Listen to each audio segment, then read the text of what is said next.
Picture this. It's a perfectly normal evening in your small town. Then something very unusual happens. It starts with a strange sight in the sky, a light that seems to crash into a nearby farmer's field. Of course, people can't help investigating an odd sight like that, which is exactly what a small group of children and their family members did in September of 1952. What they encountered would make national news and continue to be a topic of discussion all around the world to the modern day. I'm Bree. And I'm Christiana. Prepare to hear a story that's out of this world. Because you're about to hear something strange.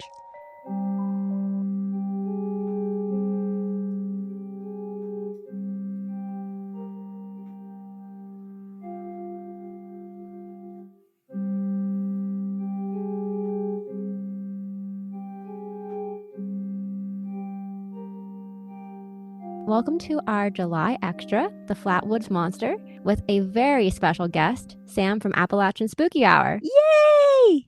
It's me. It's me. I'm here. So The Appalachian weirdos arrived. Yes, we love it. We are so happy to have you. So I want to give you a chance to kind of introduce yourself, kind of tell our listeners about you and your show and all of that fun stuff. Gotcha, I can do that. Hey everybody, I'm Sam from the Appalachian Spooky Hour. If you've ever been over there, if I refer to you as spookies, no, it's from the heart. I'm from Appalachia, like right in the thick of it. I've actually been to Flatwoods. I've seen these places. And Braxy's one of my all-time favorite cryptids. I'm a Mothman fan, but Braxy's up there, so I'm very excited to be here. Hey, we're so excited to have you. Yeah, this is going to be awesome. So as far as trigger warnings go for this episode, I only had reports of illness, but if there's any that I'm missing, I will try to call them out as I go. Usually I go through my sources. So I'm gonna run through that pretty quickly. Wikipedia, the Flatwoods Monster. Braxton, the Flatwoods Monster. There was a history.com page. Yes. I also had the museum website because there is a museum, which sounds very. You've been there, right, Sam? Yeah. Oh. I also went in the National Archives. Like this one felt really legit. Like it was the U.S. National Archives. Oh my goodness. For Project Blue Book. Project Blue Book. Yes. Oh boy. Yes. I'm going to start by asking you guys what you both know about the Flatwood Monsters. Does either of you, do either of you want to go first? I'm really easy. I can say I know nothing except apparently their nickname is Braxy. And they're Appalachian. Yeah, I'm very familiar with the location, very familiar with the story. I actually met some people weirdly last year at a Bigfoot festival that knew one of the witnesses. Oh. So that was kind of cool. But yeah, I'm deep into this story. Like I'm very familiar with this one. That's so awesome. That's really cool. This is one that I knew tangentially. Like a lot of paranormal podcasts have talked about the Flatwoods Monster, so I knew about it. For people who've been listening for a while, I have this rule about not doing things about aliens because they scare me. You know, we all have I our get thing. it. It's okay. So I get it. Like as a kid who grew up watching Unsolved Mysteries, I was terrified of getting abducted. Yes. Oh. Like Robert Stack Unsolved Mysteries. So like I get it. So my brother is 15 years older than me. I was born in the early 90s, and my brother was a huge X-Files fan. So I would sneak down to our living room, and he would be watching the X-Files at night, and I would fall asleep on the couch with him. And I think I internalized it. I started having abduction nightmares. So yeah, You know, we do things as kids sometimes. it's Oh, fine. yeah. It's fine. All right, so let's kind of hop into it. Just some introductory information. So we're gonna focus. Oops, I just like grabbed your leg. No, that's okay. We're gonna focus on the creature allegedly sighted in Flatwoods, which is Braxton County, West Virginia, along with the surrounding area in 1952. Which I feel like the 1950s were like the golden UFO years. Yeah. Oh yeah. So this is a creature of many names. So my understanding is that these are all referring to the same creature, but if this is wrong, Sam, call me out for sure. Okay. Yeah, So you're like good. Yeah. The Flatwoods monster, the Braxton County monster, Braxy, and the Phantom of Flatwoods. I've Ooh. heard them all. Okay. The Phantom of the Flatwoods is here. Wouldn't that be a cool like spoof of Phantom of the Opera? Let's make a musical, guys. I'd be into it. I would Yeah. love that. Yes. Do you do music? A million years ago. Okay. Been a minute, but It's been a minute. All right. All right, so let's dive into this. Our tale begins on September 12th of 1952 around 7:15 p.m. Brothers Edward and Fred May and their friend Tommy, is that Higher or Hayer? I think it's Higher? I Or, think oh, it's sorry. higher. Fred Is how I would probably say it. Higher, okay. Tommy Higher saw a bright object moving across the sky and land on the property of G. Bailey Fisher, who was a local farmer. The boys ran to get Catherine, May, Edward, and Fred's mother to check it out. Somewhere along the way, they were joined by two other local children, Nell Nunley and Ronnie Shaver, and Kathleen's cousin, West Virginia National Guardsman Eugene Lemon, who was 17 years old at the time. The May family dog, Richie, also accompanied the party. This just reminds me it's something straight out of like strange Andy Griffith show. I just got Scooby Doo vibes, but Oh, that too. I also, in all of the times that I've heard this, I never realized that Eugene was 17 years old. I always pictured him as like in his 30s. Oh, jeez. Yeah, like, but I think part of that is because everybody in the 50s just seemed so much older anyway. Fair point. Fair. All right, so our group reached the top of the hill where they were greeted with an unusual sight. So, according to Nunley, there was a pulsing red light. Lemon shone his flashlight towards this object and allegedly saw, and I quote, a man like figure with a round red face surrounded by a pointed hood like shape. Oh, This being was described in the following way: about 10 feet tall, having a round, blood red face with a large pointed hood, like an item around the face, eye like shapes with an green orange glow, also reported as having a head shaped like an ace of spades. I know you had more to add to this, Sam. Yeah, like Braxy was described as almost wearing like a metal dress or robe. oh, I guess you could describe it as a very thin armor, but in this weird dress shape. Mm-hmm. huh. And it was definitely an unusual looking creature because up until that point, most cryptids that you hear about were animal-like. Even Mothman, I mean, he's part creature, part human. This thing was definitely very alien. Yeah. The way the metal dress was described always kind of reminded me of aluminum foil, but not. Yeah, it was like a thin metal of some kind, I guess. And that, yeah, aluminum foil would be a decent description because it was always described as very thin. I'm getting Tin Man vibes. Tin Man with an ace of spades head. What a combination. It was also described as having a dark green or black body with, and I quote, small claw like hands, and its body looked like it had folds in it. Ew.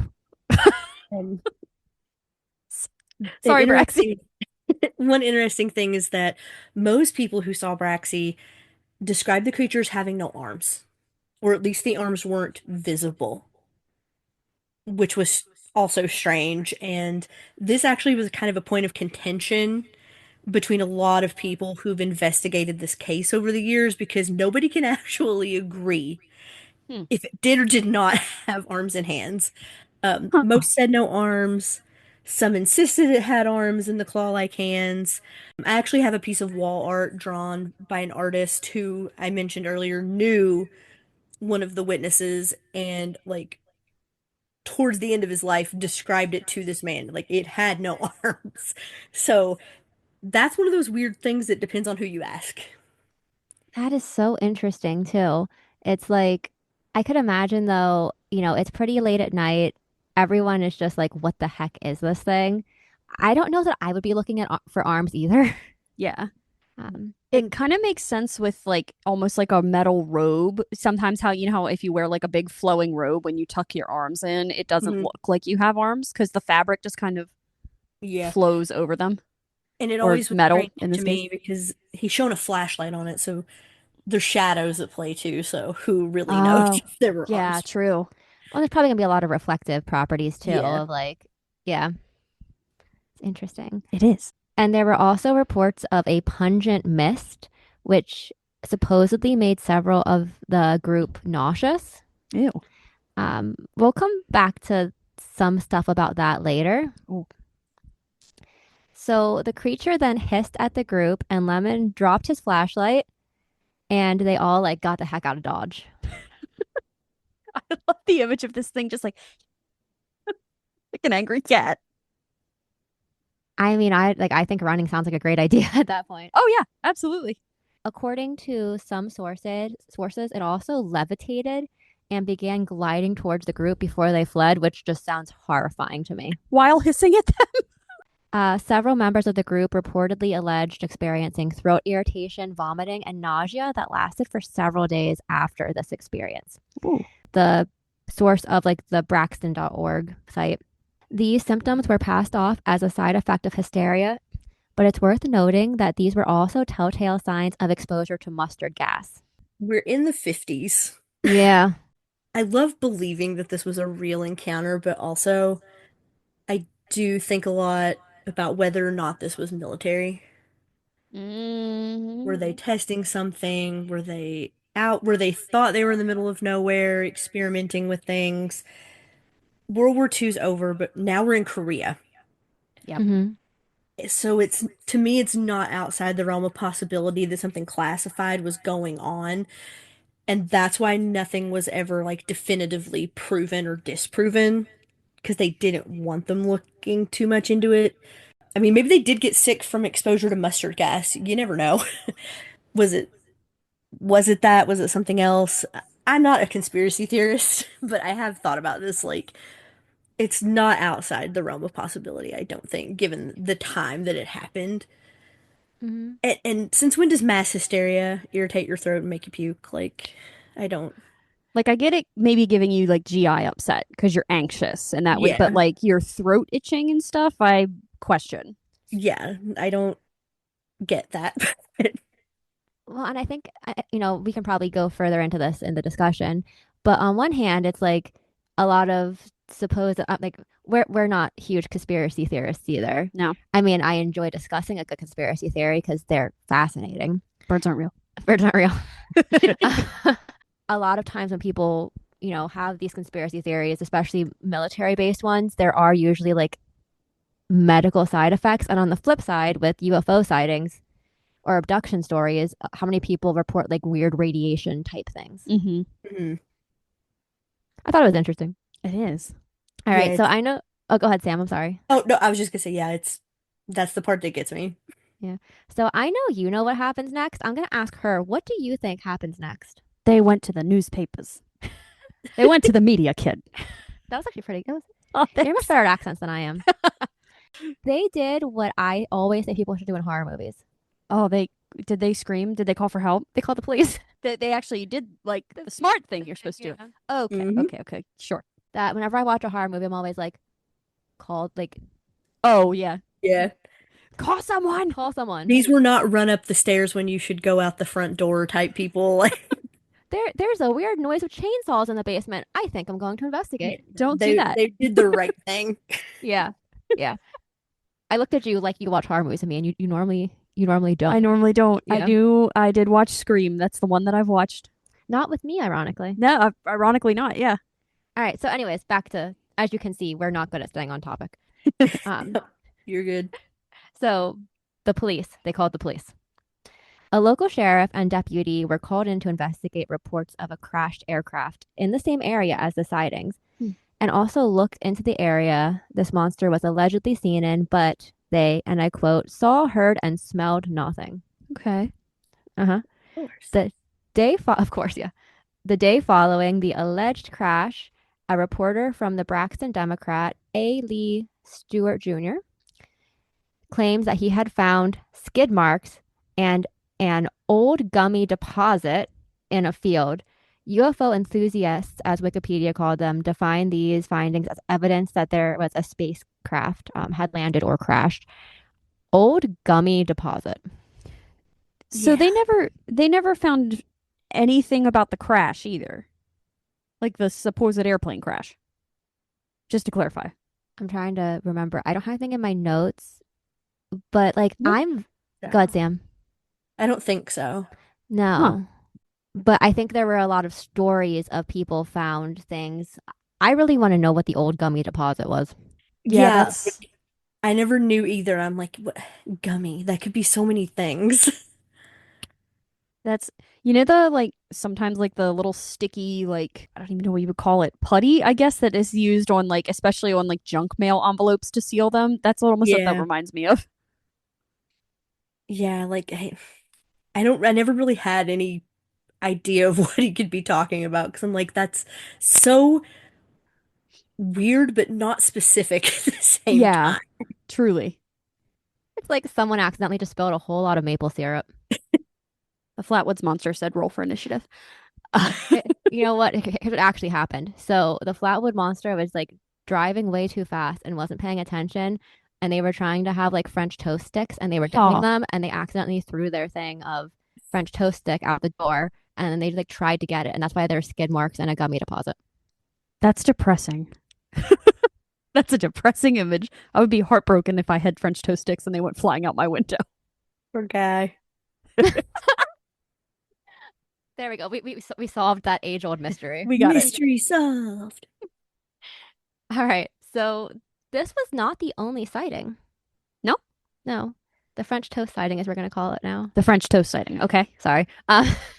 So prior to the famous sighting in Flatwoods, Audra Harper claimed to have seen a similar creature while walking in the woods to a nearby store with a friend in the town of Heaters, which was about 5 miles north of Flatwoods. So, what exactly did her and her friend see? About 1 mile into the trip, they encountered a ball of fire on a nearby hill, just casually. Oh, At first, Harper dismissed this, thinking one of her neighbors was just chasing foxes. Does anyone know what that means Probably fox hunting. with fire? Yeah, yeah, that's where that's I, the thing I don't get. I know when people went fox hunting, they would often spend the night and they would build a fire, but Oh, it oh, implies that I always thought this happened during the day, so it never fully made sense. right. it's a will o' the wisp. Oh, true. Yeah. We call them wonder lights. Wonder Wonderlight. lights. That's Oh, I love delightful. that. So, yeah, they were chasing foxes. However, when she glanced back, she saw something that frightened her and her friend. Harper reported the fire was no longer there, and in its place was a tall, man shaped silhouette. It was a biblically accurate angel. Oh my gosh. Har nor. Nothing but eyeball. Be not afraid. Why are you running? Come back. Be not afraid. I said, be not afraid. So, what do you guys think of this particular sighting? Like, we'll talk about the big one later, but of this smaller one. I don't know. I feel like I need more information about the size of this ball of fire. Like, was it campfire sized? Because when I think ball of fire, I think like giant, like something exploded, like a car exploded or something. Um, this is gonna sound weird, but I do know people who have seen strange balls of fire in the woods. Ooh. I respect it. Well, my dad I, did. Oh, true. but Good, I sorry. think they may have just seen a dude. He A dude. was just It lighting was shit just, on fire. I think it was just some guy. Like, because again, it's another one of those weird ones. Oh, I saw a ball of fire, and then there was a tall man. Okay. Can can Both you of, Okay. can you imagine you accidentally become a cryptid? You're like, I'm just out here burning shit. Yeah, like I just always thought that particular one, it probably was literally just a person who Just a just man. happened to yeah. be there. Like, It's like I was hoping for an alien. Was hoping for a cryptid. Got a man instead. just Ah, some guy. just some dude.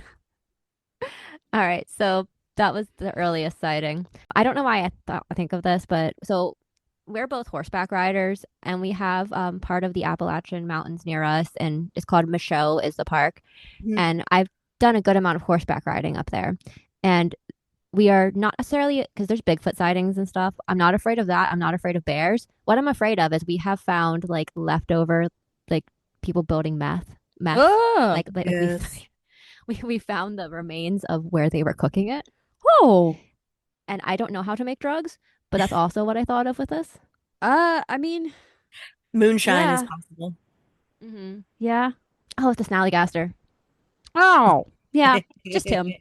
That guy. Just that guy. Just that guy. I also have another sighting of the Flatwoods monster. This is near Strange Creek. I love that, West Virginia. Yes. I want to go to there just because of the name. This is about 20 miles south of Flatwoods. Direct quote here. Reportedly, George and Edith Snatowski? Oh my goodness. Snitowski and their 18-month-old son were driving through the rural area between Clay and Braxton County on Route 4 when their car suddenly died. Ugh. So the father attempted to restart the car to no avail. It was nighttime and the road was deserted. While they were trying to decide what to do, a foul, sulfurous smell filled the air and their baby began to cry. Oh. A strange bright light filled the darkness, and the couple witnessed a 10-foot tall creature hovering in front of their car. In this sighting, the creature was not wearing its hooded garments as described in the Flatwood sighting. Instead, it was described as reptilian looking and bony. Allegedly, it drug its clawed hand over the hood of the car and then went back into the woods. As soon as our creepy little friend was gone, the car started back up and the couple and their baby got the hell out of there. The report would later be given for Mail magazine in July of 1955. Mail magazine. Oh boy. Full transparency, when I was writing this, I recently been rewatching Supernatural and I had just watched the Hookman episode as I was writing this. And I was like, oh crap, this sounds familiar. I'm gonna believe he was nice and he was restarting their car for them. Because that's less horrifying than the alternative. I always felt like this one, whatever they saw could possibly be what the first group saw. Mhm. Just because it was so similar. The height was very similar, the smell, but maybe they knew that and just said that as a story. But I'm more inclined to believe this one, Yeah. maybe just because I want to. But yeah, that always struck me. This one sounds just so much more like the OG than the one where the girls were just walking through the woods and saw that guy. Like, Yeah. but No, I do like that it wasn't wearing the hood or the Mhm. robe, and they got like an actual look at like the creature. I always liked that part. No, that is interesting. I wonder, like, when did reptilian aliens become a big thing? Hmm. When did Star Trek become popular? 60s. Was it the Even 60s? what about Godzilla? Would that have been in this time? Yes. So, like, maybe that was at the forefront of people's minds? That's what I think of when I think reptile. It's not an alien, Our necessarily. brains go two different. Go to reptilians, and I just think of lizard people, but I guess that wasn't That a too. thing yet. isn't there like some kind of like lizard reptile person cryptid in like one of the Carolinas? Am I making that up? I don't think you are. I don't know what it is, but that sounds familiar. Hold on. Believing the Bizarre did an episode on it not long ago. That's why it's in the last 3 years, but is what I mean by not long ago. That's like me saying the other day that could mean anywhere between my birth and like South 2 days ago. Carolina. The lizard man of Scrape or Swamp is a famous South Carolina cryptid. Maybe he just got lost and ended up in West Virginia. He was trying to visit Mothman. He was trying to visit Mothman. Mothman hadn't Maybe been he's seen yet, the but cousin of the Loveland Frogmen. Oh my goodness. There's gonna be there's like a cryptid, like you know how we go to cryptid conventions? They probably go to their own meetings. it's just tea parties. It's just cryptid. And the Jersey Devil brings donuts. Yes, he does. I don't know what the Snallygaster brings. I mean, the Snallygaster goes everywhere too. He was in Ohio at one point too, apparently. That is true. Yeah, that thing was everywhere. That's just the funniest thing about that sighting, because when we did the Snallygaster, I was like, okay, Maryland is not that far from what this is math here. Maryland is not that far from West Virginia, which also borders Ohio. And I'm like, okay, obviously the Snallygaster is in the part of Ohio close to West Virginia. It's on the other side of Dayton. It said, nope, I'm traveling. It's going to Illinois or Indiana, whichever one is next. Oh, yeah. Anyways, but yeah, they're having a little cryptid get together. Yeah. Just hanging out, living life. Yeah. Mm-hmm. I wonder if anyone's ever connected the South Carolina reptile dude. I don't know. You might have been the first. You are groundbreaking in cryptozoology. What a title. It's fun. All right. Any other thoughts on that one before we get into like what exactly was or could have been the Flatwoods monster? I don't think so. The less spooky, I mean, as much as we like the cryptid fun explanations, the less spooky explanation was that the light witness in the sky was a meteor and the creature itself was an owl. This reminds me so much of the explanation for Mothman that we tore to pieces. It was a sandhill crane. Hopkinsville goblins.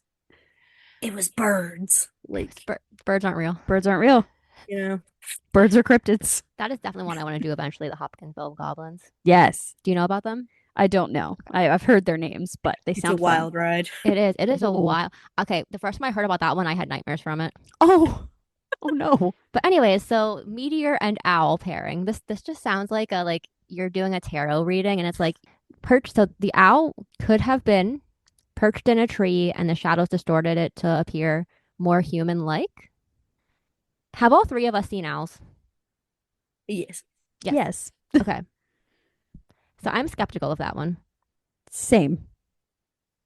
So via wiki, after investigating the case in 2000, Joel Nickel, what a fun name, of the Committee for the Skeptical Inquiry concluded that the bright light in the sky reportedly witnessed on September 12th was most likely a meteor, and that the pulsing red light was likely an aircraft navigation or hazard beacon, and that the creature described by witnesses closely resembled an owl. Nichols suggested the witnesses' perspectives were distorted by their heightened state of anxiety.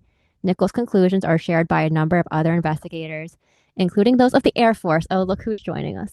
Hi-yo. The government's like, it was definitely not us. No. We did nothing ever. It was a weather balloon. Where have you heard that before? Yeah, really.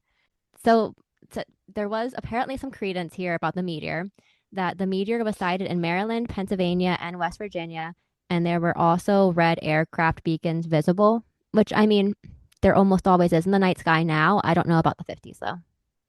Yeah, I mean, aircraft and flying was becoming more mainstream at that point, but I don't know how. I'm not sure about that one. Yeah, I don't. Just thinking about where it was too. I'm like, really? It just Mm-hmm. there? It's also just like, well, it was a this, and it was a this, and it was a that. Yeah. I could maybe thinking of a barn owl's face, how they're kind of heart shaped, have someone think, oh, like Ace of Spades. That's a big stretch, and that would have to be a big friggin' owl. Do you That's want to what hear? I think. Go ahead. I'm just agreeing with that statement. Do you want to hear more about Mr. Nichols' owl theory?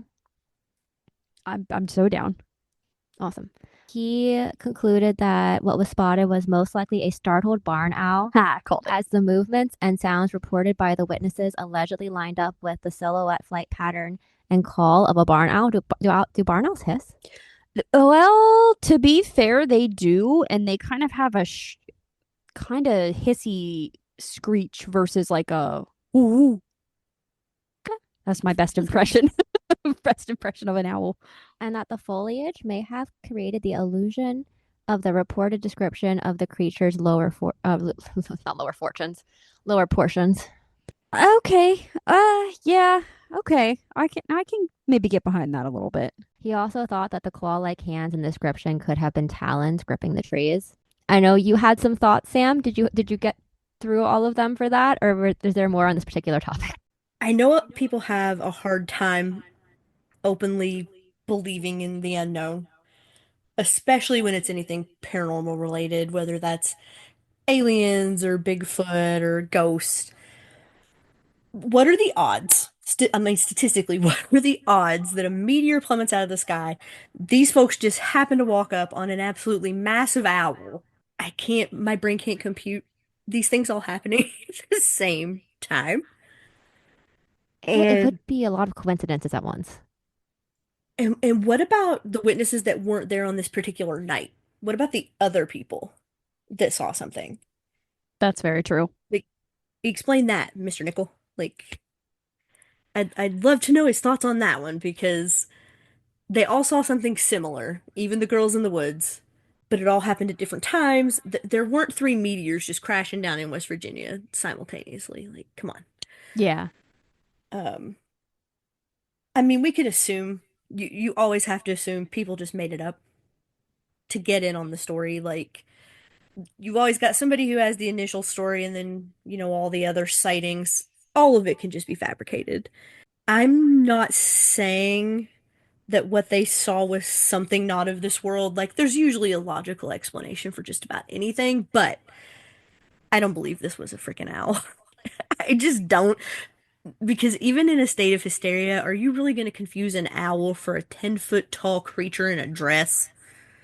Like, I just don't, it doesn't mesh for me. And there's a difference between something sitting on a limb 10 feet off the ground and something standing in front of you being 10 feet tall. I mean, I don't know. I just think he's full of it. And whatever the explanation was, it was not owl and meteor and tree limb and whatever. It definitely felt like let's pull all of these different things together to try and explain something as opposed to saying like we're just not sure. Yeah. Yeah. Like I can get the thought of an owl being up in a tree or something, or like in the low branches or of a tree or something, from a person who is not panicked out of their mind thinking about that.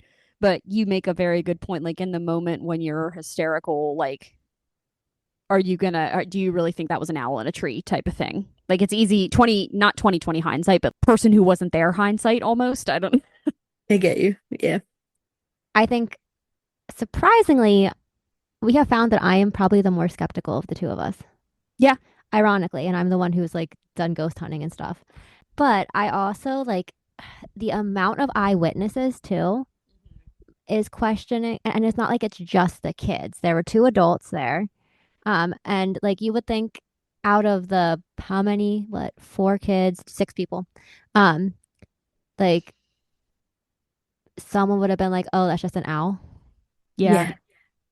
And especially thinking, I didn't think about this with the kids, but in this era, especially 1950s, if there were two adults with this group, I would imagine that they would not have wanted to lean too hard into like, oh, this was like a weird monster that we saw, because they're going to be thinking we don't want to scare these kids, and we don't want these kids getting weird ideas into their head or something, especially like I said, because of the era and how people process things in this era. And And like one of the quote unquote adults, 17, was like National Guard, right? Yeah.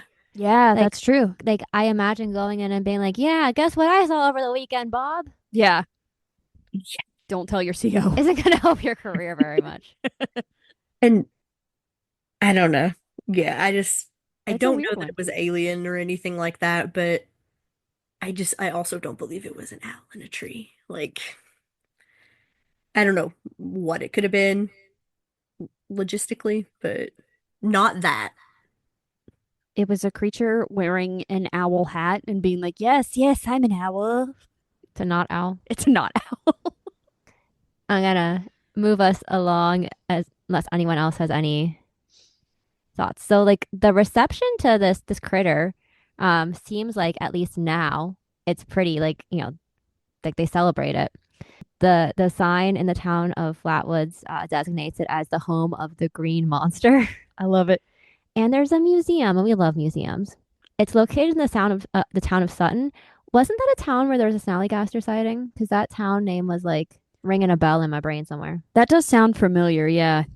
I think, yeah, it was something similar if it wasn't Sutton. It was a very similar name, but Yeah. So the museum's pretty cool.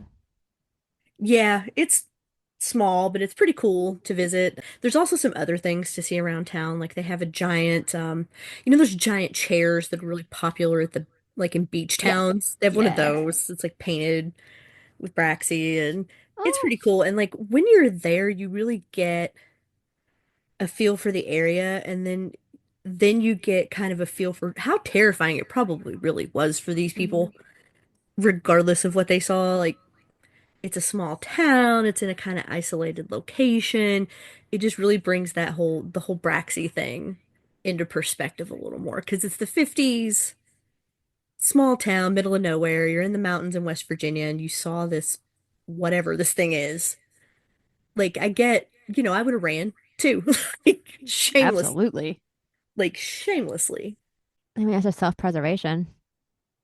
Yeah, like get out, go, don't look back. Yeah. Just keep running. Is it close to Point Pleasant? Yes. Oh, Oh, it is. Oh, Yeah. Yeah, they're not very far apart. When I went, I actually went to Point Pleasant first and then Flatwoods, and I did them both like back to back same day. oh, cool. Okay. Yeah. you're Yeah, forming and ideas. I am. actually went to those, I think the day after I spent the night at Trans Allegheny. Oh, cool. It was Oh. You had a either, great couple of days. yeah, I either went on the way that I can't remember if I went on the way there or if I went the next day when I left Weston, but Cool, cool, you can cool. hit some really good spots in West Virginia all in a row. Yeah. Oh, definitely. Definitely. So, this encounter, so back to the Flatwoods Monster, made both local and national news. And Mrs. May and Eugene went as far as New York to talk to CBS. Oh, wow. Also, the state police kind of were involved, but they kind of chalked it up to hysteria. So you kind of have those two different viewpoints of like the witnesses who are very adamant, like, no, I saw something. And then you have like the authorities who are like, no, you didn't. Stop causing trouble in our town. So I did want to go into a little bit about the Cold War and UFO anxieties. History Channel. Not aliens. Well, no, they're talking about aliens. Oh, okay. Aliens. So I'm going to read a quote from history.com. Americans were truly frightened in 1952, made anxious by atomic bombs and what seemed like a new world made by mad scientists. Even Life magazine, probably the most popular publication in the nation at that time, had just a few months earlier published a seemingly credible trend story about flying saucers.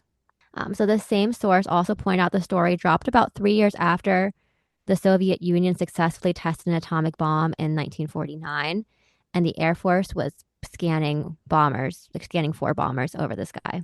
About 5 months before the Flatwood sightings, there were UFO sightings made by Air Force pilots. Oh, wow.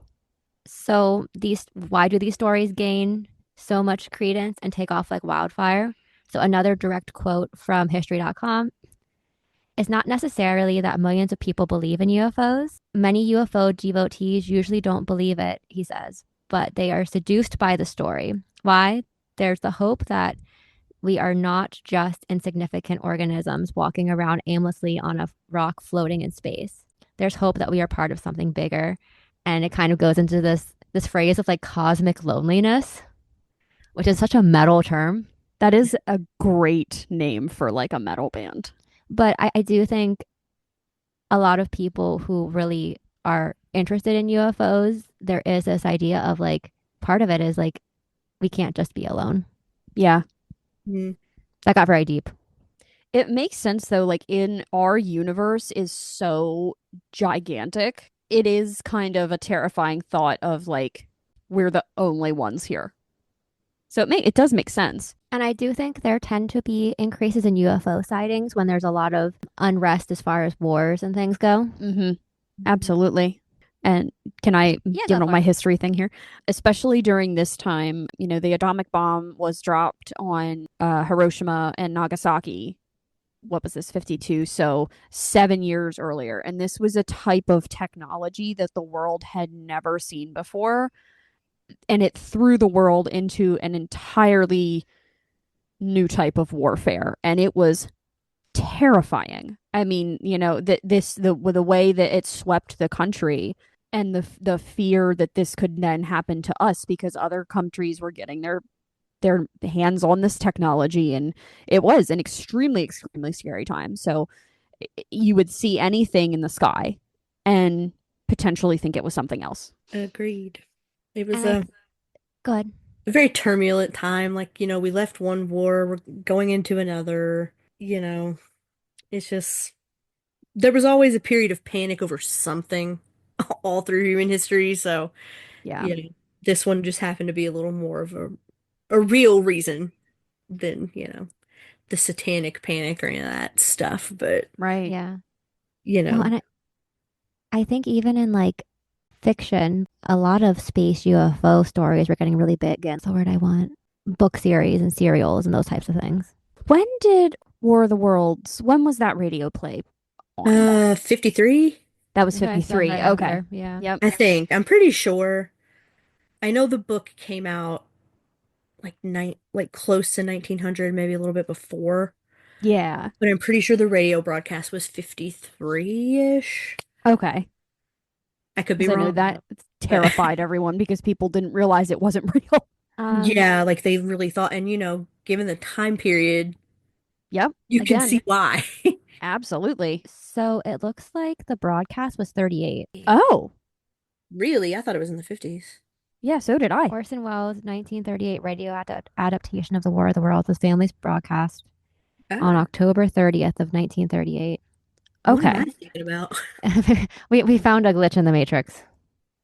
Well, I mean, it still makes sense though. Like, so you have that radio play. Oh, The, okay, I looked. oh, The movie was 53. There we go. Okay, oh, okay. okay. So yeah, so you have that radio play that comes out pre-World War II that scares everyone. Then at the end of World War II, you have the atomic bomb dropped. Yeah. Then after that, you have fear and panic of like what is happening. So it absolutely, yeah, the timeline makes sense for people to be totally terrified of anything that might be coming from the sky. So it That time like period sucked. that Yeah. did. So you want to move on to some happier things? Yes. Sorry, I got all my history thing there, You're guys. fine. So we do like to go into some like interesting facts, pop culture type things. Like I had said, like the Flatwoods monster does show up in a lot of other paranormal podcasts. It shows up on a lot of like different like investigation, paranormal documentaries, those kinds of things. It also showed up in the 2019 History Channel series Project Blue Book. So do either of you guys know what Project Blue Book was about? I don't think so. All I can think This is is like when exciting. people say like they have to check the price of something, they're like, let me check the blue Oh book. yeah, That's like Kelly the Blue car. Book. Who's who my car blue books for? Yeah, that's what I think of too. So I was one of those kids that was like on the History Channel all the time, watching all the UFO stuff, which is probably why also I'm afraid of it. Before that, it was the Rapture Channel, and I was terrified of the end of the world. It was great. What The if history. what if like your brain combined it and you were raptured by aliens? Oh Oh no, I'm God. gonna have nightmares tonight. No. I think we just started our own doomsday cult. One of those the Independence Day, the big ship just that Yeah, covered yeah, the earth yeah. just sucked up everybody. Can I make dust t-shirts that say I think we just started our own doomsday cult? The alien rapture is coming. The alien rapture is coming. Besides the fact that the History Channel traumatized me as a child, Project Blue Book was a government thing. So it's a now declassified investigation into UFOs. The project closed in 1969. So we're going to go into the U.S. archives. Yay. This is a direct quote from their website. From 1947 to 1969, a total of 12. Yep. Okay. 12,618? Yep. I got confused. 12,618 sightings were reported to Project Blue Book. Of these, 701 remain unidentified. The project was headquartered at the Wright-Patterson Air Force Base, Oh. whose personnel no longer receive, document, or investigate UFO reports. MJ-12 or Majestic 12 was another UFO project that was also mentioned from the 50s. That Project Blue Book and MJ-12 would be their own topics. They're fascinating. That's cool. We won't go into that because it's going to be long enough without it. Sure. So other pop culture things. It shows up in the video game Fallout 76, like every other cryptid we have ever covered on this podcast. Yep. I have never played Fallout, but I know what it is. Do you play video games, Sam? No, not usually, but I know, now they have the show and all that. Like, I Yeah. know enough about Fallout that I'm like, yeah, okay. Yeah. All right. We know all the cryptids on it because they are all on that one. Yes. Hilarious. Also, since 2019, Flatwoods, West Virginia has hosted a Flatwoods Monster Convention. What? You're like another field trip. Let's go. As far as closing thoughts go, I gave a lot of mine throughout this whole episode. I will say I think it's very saying that the May brothers never changed their stories.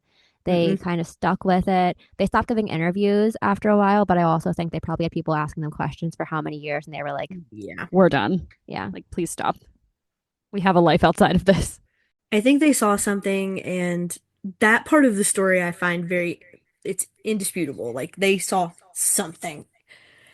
I don't know what they saw, but I don't think they just made up some outlandish story. You don't just lie like that for your whole entire life and not tell somebody the truth.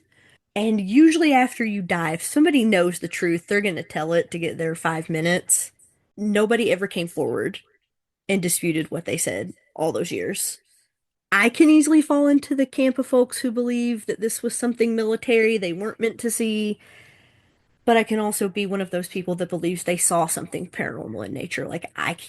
I'm not going to tell you that they lied because I don't know that they lied. Was it an alien? I don't know. Aliens aren't my thing. Like, Yeah. I'm just not into the alien thing, but I don't think it was an owl or another animal. I wish I had a more clear answer on what I think it could have been, but I can't wrap my mind around that. Like I'm not built that way. Like they didn't lie, but I don't know what they saw. Yeah, that's fair. I think I'm kind of in the same camp there of I have a harder time believing this is an owl 2020 sight of a person who wasn't there. I can understand why they came to that conclusion. I can't say I believe it. If I'm gonna lean any other way than cryptid, I would be more likely to I'd be more inclined to believe it was some kind of military operation that someone wasn't meant to see. Or not operation, but like experiment or something. Well, I think they definitely believed like that they saw something and that they were not lying. Mm-hmm. I think it's more of we like you guys have just said, we don't know what it was. Yeah. Like, I'm glad they weren't hurt. I hope they lived peaceful lives afterwards. do I think there's aliens roaming around in their metal dress with their weird hood thing on? Like, I don't know. But they all saw something and again, I don't think mass hysteria just irritates your throat and makes you vomit, but I've never experienced that, so I don't know. I still think that the South Carolina lizard man, I think he lost a bet and he had to dress up and go to West Virginia. He went to the Cryptid Tea Party in West Virginia, and Mothman was like, "Hey, bro, I dare you to Truth do or this. dare. Truth or dare." Mothman's a gym bro, so I could see him doing that. Weird things happen in the woods of West Virginia, and like, That is a tagline right That there. is a tagline right there. I ain't disputing nothing because I don't know what's going on out there. Yep.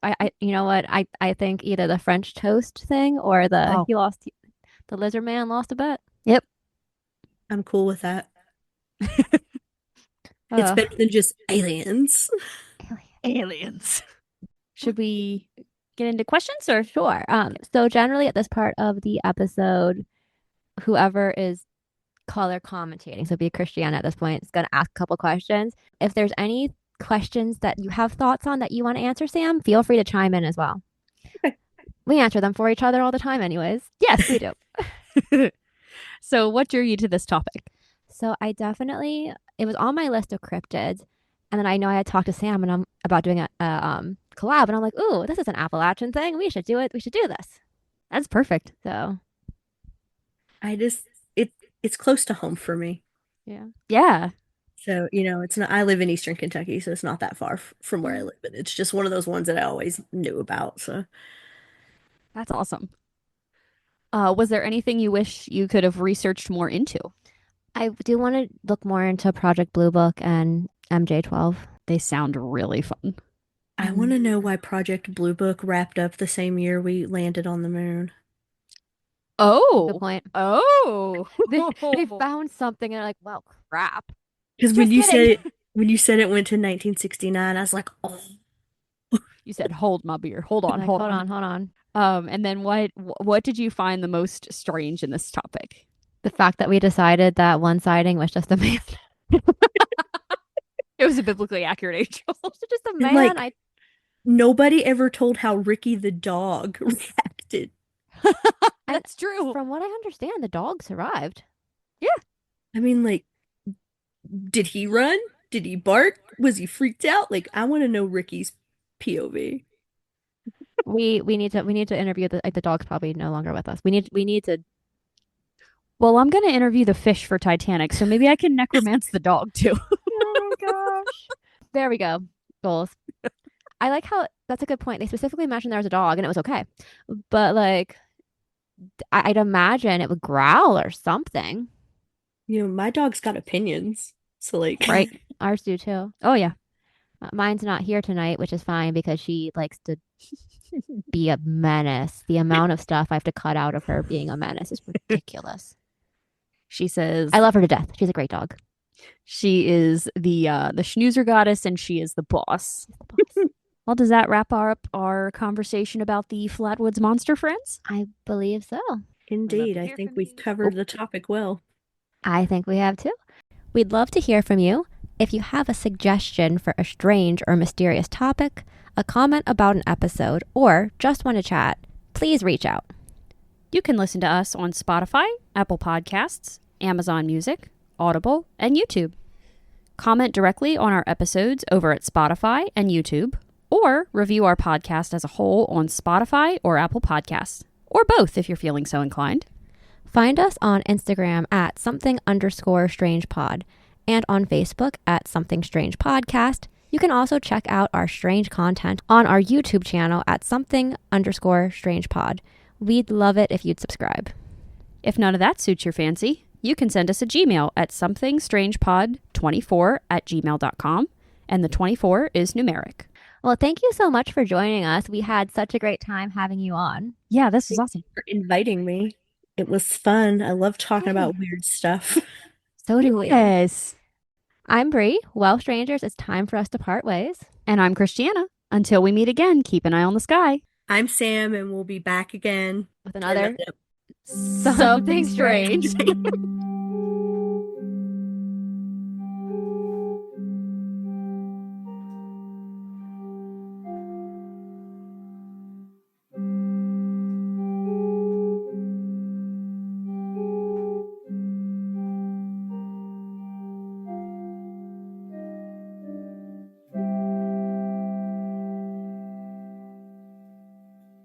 Hi, I'm Brett Harp, licensed mental health counselor and spooky ghost hunting enthusiast. Welcome to the Haunted Therapist podcast, where healing meets the haunted. Here we'll talk about trauma, therapy, and the ghosts of our past, the kind that live in our memories and maybe the ones that linger in the dark. Follow the Haunted Therapist podcast for stories, tools, and spooky meets soulful conversations.